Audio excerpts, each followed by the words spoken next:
Now, being in this physiotherapy industry for more than a decade, I have realized one thing, that physios never try to communicate with their clients properly.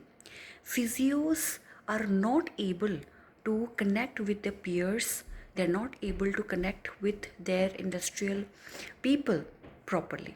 So, this is just not about treating clients, this is not just about prescribing exercises or prescribing just the maneuvers for the clients.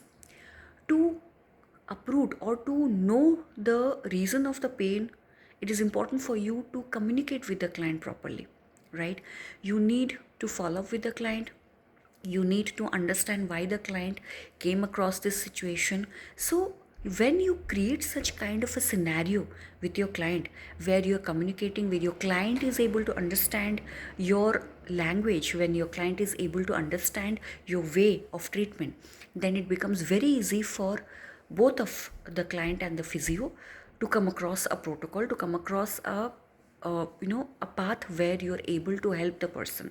So being a community physiotherapist, I would rather advise other people, or rather advise other physios, to kindly communicate with your client as much as possible, so that you will be able to understand about their history properly, you will be able to understand about their way of living, which is going to help you to make the person heal faster.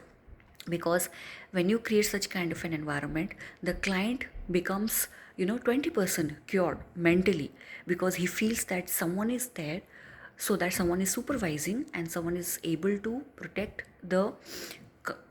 him or her, right? So communication is very important. Rather, we should include more amount of communication and conversation as one of the methods in which we are able to assess the client, we are able to take the history of the client. And obviously it is very important for us to understand that why we are trying to connect with the client. Okay, we are connecting with the client not only to treat the person, but to make the person more able to sustain the healthy life forever, not for a month, not for a year.